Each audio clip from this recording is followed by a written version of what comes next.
no one alive. However strong you think you are, Thragg is stronger.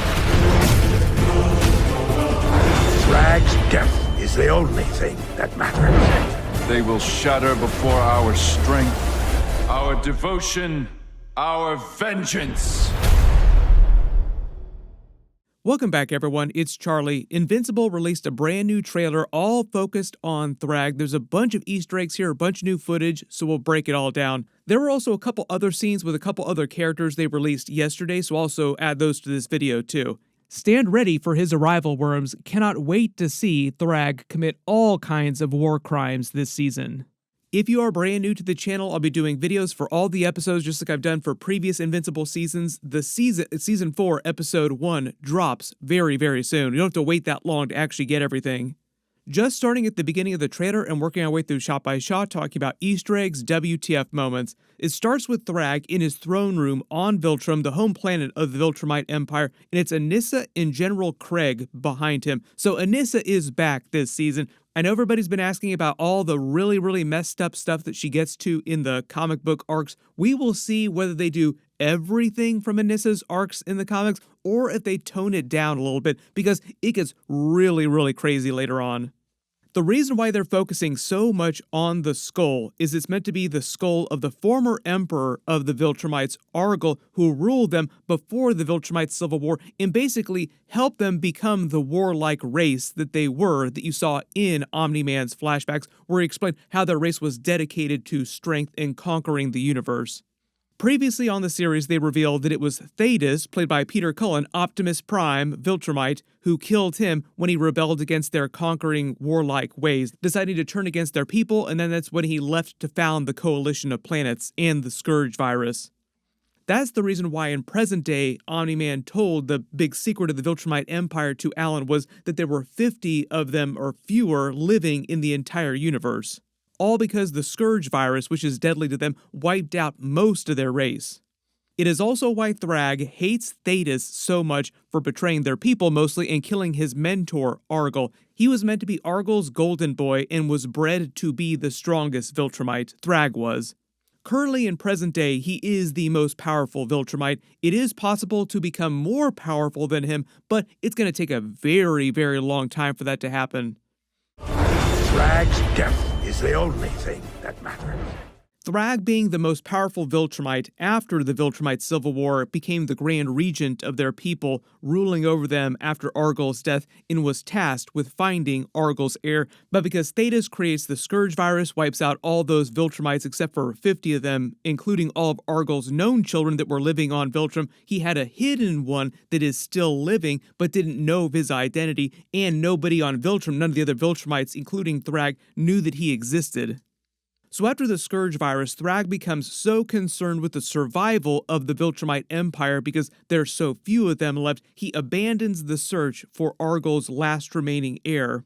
Develops their new tactic for conquering the universe by sending a single Viltrumite to a planet to mate with the local population and use that offspring to take over the planet and then move on to the next planet and do it again, and over time just continue just banking on the fact that Viltrumites are going to live basically forever, functionally immortal, so they'll take over the universe. It'll just take a very, very long time to do it. This is meant to be the whole reason why Omni-Man came to Earth in the first place. It was part of that plan. He grew up inside their military. This is the entire reason why Mark exists. And I believe this scene of Thragg, where he's walking down saying leave no one alive, is meant to be from his early appearance during Season 4 when he's talking to, I think it's meant to be Conquest, who has returned after escaping Cecil's prison in the GTA after he healed enough of the damage from his fight with Mark and Adam Eve. Viltrumites can heal most, not every single type of damage. They cannot regrow limbs or eyes, major body parts, but most other types of damage they can heal pretty easily, just given enough time. So they do have an accelerated healing factor, but it's not quite as complete or powerful as, say, like Wolverine or Deadpool, in that they, in the Marvel Universe, can actually regrow entire limbs, entire parts of their body. Then we get an absolute crazy montage of scenes of Thragg and the other Viltrumites just wrecking different planets, different bases in the trailer while Omni-Man narrates, and I believe all the places that they're wrecking are just meant to be coalition planets and bases. We are basically entering the Viltrumite War arc of the actual comics. It actually covers several different arcs. This is just like the first Viltrumite War. When Omni-Man is narrating the action, explaining Thragg to all the other characters, his speech is right out of the comics. He's basically explaining why he's so dangerous to Mark and the rest of the people. Up to this point, none of the other characters, except for Thetis, because he came from Viltrum, he's another Viltrumite, knows who Thragg is and why he's so dangerous, why he's such a big threat. However strong you think you are, Thragg is stronger. We see a lot of new Viltrumites that we have never seen before because we spend time on Viltrum with the rest of their people, like all assembled, all of them in white. That is their natural military uniform. There are a couple that we saw in previous seasons in addition to Anissa and Craig. This one is Lucan, who we saw when they came to Thraxa to attack Mark and Omni-Man and try to capture him and put him in that Viltrumite prison. We get another scene back on Viltrum where it seems like there's a council of their military meeting with Thragg, a bunch more new Viltrumites just listening to him as he kills one in front of everyone else, probably for some perceived failure or weakness. We get another shot of him hovering over a battlefield after destroying a bunch of people with their remains all over the ground, RIP to just a ton of people. I think the idea is this is meant to be a parallel, a comp to Omni-Man during Season 1 when he just wiped all the Flaxans, only it's Thragg doing it on another planet that was loyal to the Coalition. We will see more of the Flaxans during Season 4. There's going to be a really, really crazy arc with a couple of the other characters we can't talk too much about yet. We will get there eventually, do not worry. For the most part, the series is pretty accurate to the comics. What they change, though, is that they actually add some material that wasn't in the comics just to expand because they're hour-long episodes and it's a much, much longer run than the actual comics. So they just have to fill a lot of extra story for the characters. So this is why, for instance, you get a lot of extra story for Debbie's character that wasn't in the original comic. Robert Kirkman has talked about this in the past, too. There are like a couple things about the original story that he said that he wasn't totally happy with after he originally wrote it. So he's changed it in small ways for the actual series or added things for other characters that he wished he would have added when he originally wrote the comics. The way that he joked about it is that the TV series was his opportunity to rewrite his original material when he was writing the comics that he thought that he did a poor job of at the time, basically being the harshest critic of his own work. We get a couple new lines of dialogue from Thetis, Peter Cullen, Optimus Prime, roll out Autobots, roll out Coalition. It's probably part of the larger speech where he's talking to the team that the Coalition puts together. We see him speaking with them at the home base in their footage. He's basically trying to tell them that getting rid of Thragg is the #1 goal, way more important than getting rid of any of the other Viltrumites, because if they can replace Thragg, their most powerful Viltrumite, with the true heir of Argyle, then the other Viltrumites will fall in line and follow the new heir, and the Coalition won't have to fight every single one of the remaining Viltrumites because they never be able to stop the combined remnants of the Viltrumites. They're way too powerful. So the whole plan in Season 4, or at least starts in Season 4, to fight smarter, not harder, to replace Thragg with a less warlike leader that will stop the Viltrumites, the rest of them, from attacking the rest of the universe. We will learn more about who that special person is during Season 4. Like, that's one of the big reveals of Season 4. So if you have read the comics, please do not post spoilers about that in the comments.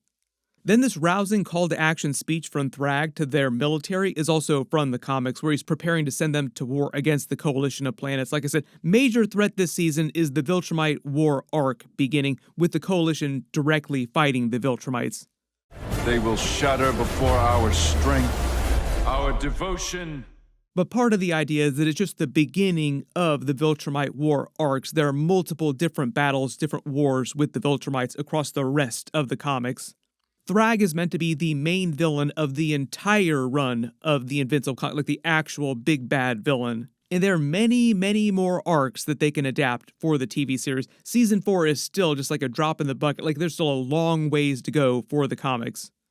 These are a couple of the other new scenes that they've released previously. There's a new scene of Mark with Damien Darkblood, probably from that brand new arc, that Mark going to hell and fighting the devil, so to speak, that wasn't in the original comics. He's played by Bruce Campbell, Damien Darkblood's master. That was the person he was speaking with at the end of Season 3. They wanted to use Mark to conquer the regular world, basically to break out of hell. Like, that seems like their big plan.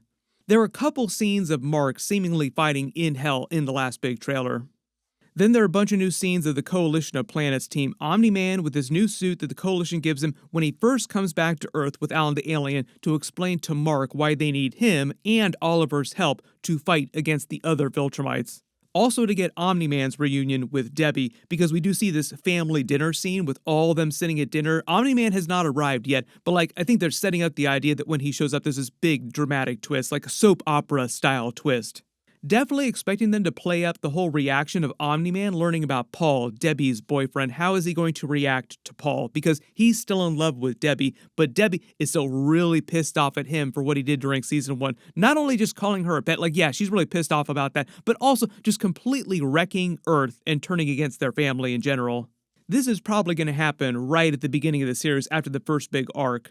Then this scene of him fighting Dinosaurus also seems like it's from the very episode 1 stuff when he's still in his old blue suit before he's changed to his new, older suit, like he goes back to the yellow suit. Dinosaurus is a genius scientist who's just mentally unstable with a dissociative identity who morphs into a powerful red humanoid dinosaur when he experiences apathy or boredom. He's a radical utilitarian and a lethal eco-terrorist and believes that for humanity to survive, a certain number must perish. He's meant to be super hardcore in his dinosaur form. He's basically meant to be a parody of Kurt Connor's lizard from the Marvel Spider-Man comics and Devil Dinosaur, in that he was a scientist who loses control of himself after he transforms.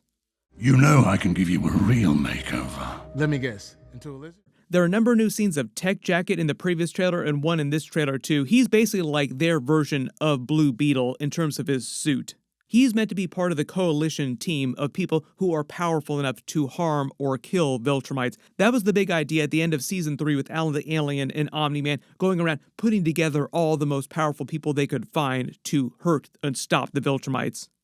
Everybody post all your reactions in the comments below, and if you spotted any Easter eggs or references during the footage that I didn't talk about during the video, just write them below in the comments.